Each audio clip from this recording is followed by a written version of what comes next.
மகா பெரியவர் வாழ்க்கை வரலாறு. மகா பெரியவர் ஸ்ரீ சந்திரசேகரேந்திர சரஸ்வதி சுவாமிகள் காஞ்சி காமகோடி பீடத்தின் 68வது சங்கராச்சாரியார் ஆவார். அவரது ஆன்மீக வாழ்க்கை, தவம், தீர்க்க தரிசனம், பக்தர்களுக்கான கருணை, எல்லாவற்றிலும் அவர் ஒரு உலக அறிய ஆன்மீக ஒளி எனக் கருதப்படுகிறார். சிறுவயது, பிறப்பு மற்றும் குடும்பம். பிறப்பு பெயர் சுவாமிநாதன். பிறந்த தேதி மே 20, 1994. பிறந்த இடம் வில்லுபுரம், தமிழ்நாடு. குடும்பம் ஒரு மதச்சார்புடைய பிராமண குடும்பத்தில் பிறந்தவர். அவனின் சிறுவயதிலேயே மிகவும் புத்திசாலி, சாந்தம், ஒரு விசித்திரமான ஞானமிக்க தன்மை இருந்தது. சுவாமிநாதன் திடீரென பீடத்தை ஏற்றுக்கொண்டார்.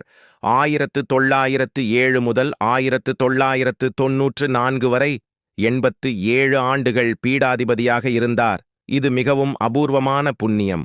ஆன்மீக சாதனைகள் மற்றும் ரீதிகள் முழு வாழ்க்கையே.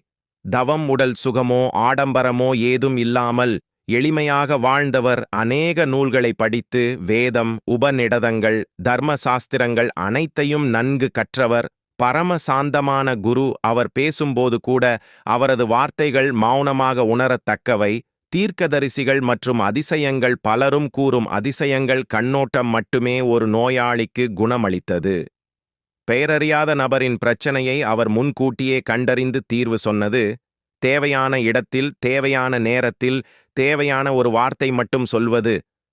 அவரை சந்தித்த பலருக்கும் பெரியவர் எப்படி என் மனதில் இருக்கிறதை தெரிந்து சொல்றார் என்ற அற்புத அனுபவம், மக்களுக்கு ஆசீர்வாதம் வழங்கும் தன்மை. அவர் ஒருவரை பார்த்து மெதுவாக ஒரு பார்வை கொடுத்தால் கூட அது ஆசீர்வாதமாகும். அவர் பார்த்ததும் என் வாழ்க்கை மாறிவிட்டது என்பது பலரது பகிர்வு. சிலருக்கு அவர் ஒரு புன்னகை, சிலருக்கு ஒரு ஆஞ்சி, சிலருக்கு ஒரு பார்வை, அந்த மட்டும் போதும் என நம்பினர்.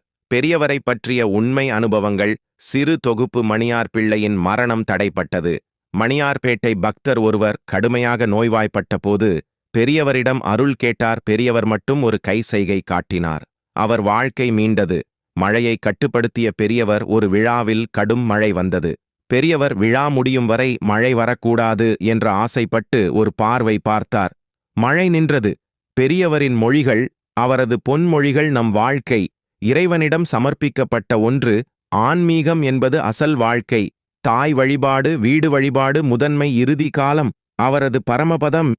ஜனவரி 1994. இடம் காஞ்சிபுரம். பிரம்மாண்டமாக அவர் சமாதி அமைக்கப்பட்டுள்ள இடம் ஸ்ரீ மகா பெரியவா ஆதிஷ்டானம், காஞ்சிபுரம்.